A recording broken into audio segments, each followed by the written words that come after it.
Who among us has not felt the burning pull of desire? The whisper that promises happiness, yet leaves us emptier than before? What if I told you that this very force, this invisible enemy, is what stands between you and your truest self? Welcome to Gita Sahasram. In the bustling city of Mumbai, there lived a young software engineer named Arjun Sharma. At 28, he seemed to have everything: a prestigious job at a multinational company, a luxurious apartment, and the admiration of his colleagues. Yet, as he sat in his corner office overlooking the Arabian Sea, a strange emptiness gnawed at his heart. Arjun's desires seemed endless. Each promotion brought thoughts of the next level. Each new possession sparked longing for something better. His latest obsession was Priya, a colleague whose mere presence made his heart race. Though she was happily engaged to another, Arjun found himself consumed by thoughts of her, unable to focus on his work or find peace in his achievements. One evening, frustrated by his restlessness, Arjun visited his grandmother, Dadi, in her simple home in Dadar. As he poured out his troubles, she listened with knowing eyes. "Beta," she said softly, placing a weathered hand on his shoulder, "what you are fighting is not new. Even Arjuna faced this same enemy on the battlefield of Kurukshetra." From her cherished copy of the Bhagavad Gita, Dadi read aloud, "Kama isha krodha isha rajoguna samudbhava, mahasano mahapapma vidya enam iha varinam." Her voice carried the weight of ancient wisdom as she translated, "It is desire, it is anger, born of rajas. It is voracious, all sinful. Know this to be your enemy in this world." Arjun's eyes widened. "But Dadi, desire feels so natural, so right. How can something that drives us to achieve and love be our enemy?" His grandmother smiled with infinite compassion. "Listen carefully, Beta. Krishna himself taught that this enemy is not just any ordinary foe. It is Mahasano, the all-devouring one. It feeds on itself, growing stronger with every satisfaction." That night, Arjun couldn't sleep. He walked to his window and gazed at the city lights below, millions of souls, each pursuing their own desires. Suddenly, he understood what his grandmother meant. Every fulfilled desire had only led to a new one. His first car had brought joy for a month, then he wanted a better one. His promotion had satisfied him briefly, then he craved the next level. The next morning, Arjun returned to his grandmother. "I see it now, Dadi. But how do I fight this enemy? How do I control these desires that seem to control me?" She opened the Gita again and spoke of Krishna's twofold strategy: Bahya Niyama, outer regulation, and Antarik Punarnirdeshna, inner redirection. Just as the great sage Patanjali taught in his Yoga Sutras, Arjun began to understand the importance of Yam and Niyama, the ethical restraints and observances that form the foundation of spiritual practice. Without controlling the senses and regulating the mind, no amount of meditation or knowledge could bring lasting peace. Arjun decided to test this wisdom. Instead of immediately checking his phone each morning, he sat in meditation for 15 minutes. When thoughts of Priya arose, he gently redirected his mind to his breath. When the urge to buy something new struck him, he paused and asked, "Do I need this, or do I simply want it?" Days turned into weeks. Slowly, Arjun began to notice changes. The constant restlessness in his mind started to settle. At work, instead of competing jealously with colleagues, he found himself genuinely celebrating their successes. His obsession with Priya gradually transformed into a respectful distance, allowing him to see her as a fellow soul on her own journey. One evening, as Arjun shared his experiences with his grandmother, she told him the story of Maharaja Ambarisha from the Srimad Bhagavatam. Despite ruling the entire world and possessing unlimited wealth, Ambarisha remained unattached. His secret was that he had engaged all his senses in the service of Krishna, his eyes in seeing the Lord's form, his ears in hearing his glories, his hands in serving his devotees. Inspired by this example, Arjun began to redirect his desires. Instead of seeking happiness in material things, he started finding joy in helping others. He volunteered at a local school, teaching underprivileged children computer skills. The sparkle in their eyes when they learned something new gave him a satisfaction that no promotion had ever provided.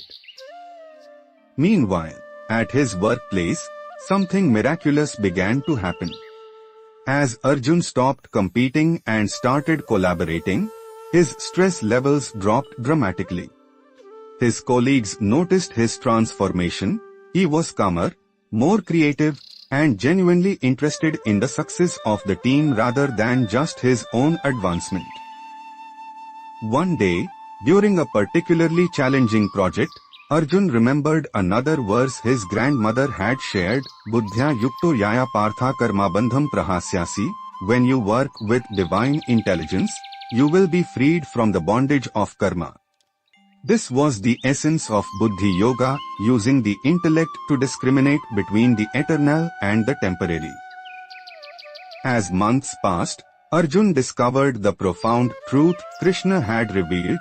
When the mind is filled with higher consciousness, lower desires naturally fall away. He no longer needed to fight his desires with brute force.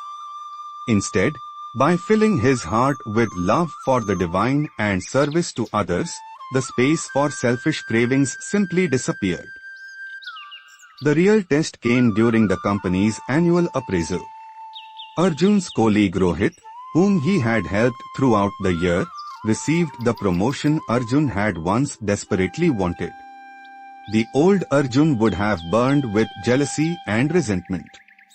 Instead, he felt genuine happiness for his friend's success, understanding that true victory lay not in getting what the ego desired, but in transcending the very need for such desires. That evening, Arjun sat with his grandmother one last time before she was to leave for a pilgrimage to Vrindavan. Dadi, he said, I understand now what you meant about the enemy within. But how do I maintain this state? How do I ensure that desires don't overpower me again? With tears of wisdom in her eyes, she spoke the final truth, Beta, the secret is not in the destruction of desire, but in its transformation. Let your deepest desire be to know and serve the divine. When that becomes your greatest longing, all other desires become mere shadows. This is what the Buddha called the cessation of suffering, not the absence of wanting, but wanting the highest truth above all else. As months turned into years, Arjun's life became a living example of the Gita's teachings. He married a wonderful woman named Meera, not from desperate longing but from genuine love and compatibility. Together, they started a foundation to provide education for underprivileged children, finding their purpose in service rather than self-gratification. In his office, Arjun had become known as a leader who genuinely cared for his team's growth. His success came not from aggressive ambition, but from dharmic action, doing his duty with excellence while remaining unattached to the results. His colleagues often remarked how being around him brought out the best in them. During Diwali that year, as Arjun lit diyas in his home, he reflected on his transformation. The light of each small flame reminded him of the divine light that had been kindled within his heart. The darkness of desire had not been destroyed by force, but had been illuminated by the light of wisdom and devotion. Years later, when young employees came to him for advice about handling workplace stress and personal desires, Arjun would share his grandmother's wisdom. He would tell them about the true enemy within, not desire itself, but uncontrolled desire. He taught them the ancient practice of transforming wants into offerings, competition into collaboration, and selfish love into selfless service. The story of Arjun's transformation spread throughout his company and beyond. People began to understand that true success was not about defeating others in competition, but about conquering the restless desires within one's own heart. They learned that the greatest victory was not getting what you want, but wanting what you have and offering it all in service to something greater than yourself. On a quiet evening, as Arjun sat in meditation in his study, surrounded by pictures of Krishna, his departed grandmother, and his happy family, he understood the complete meaning of Krishna's teaching. The enemy called desire had not been killed, it had been transformed. His desires now flowed like a river toward the ocean of divine love, carrying him not toward bondage, but toward freedom. The ancient sages had spoken truly, the mind, when disciplined through practice and devotion, becomes the greatest friend. When filled with higher love, it naturally rejects lower attractions. This was the essence of spiritual victory, not the destruction of the human heart's capacity to love, but its elevation to love the highest truth. Today, Arjun lives as a testament to the Gita's promise, that one who conquers the self conquers the entire world. He found that the real enemy was never desire itself, but the ego's insistence that happiness lay in getting rather than giving, in possessing rather than offering, in satisfying the self rather than serving the divine. As Krishna taught Arjuna on the battlefield of Kurukshetra, so the divine teacher continues to guide every soul willing to listen. The battle against desire is not fought with weapons of war, but with the weapons of discrimination, devotion, and selfless action.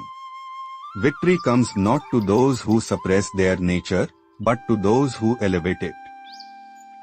And so, dear souls, remember that within each of you lies both the enemy and the victory. The choice is yours. Will you feed the desires that bind you to suffering, or will you transform them into love that leads to liberation? The battle is eternal, but so is the divine grace that ensures your ultimate triumph. Let your heart be your temple, your actions your worship, and your love your victory over the enemy within. Hare Krishna.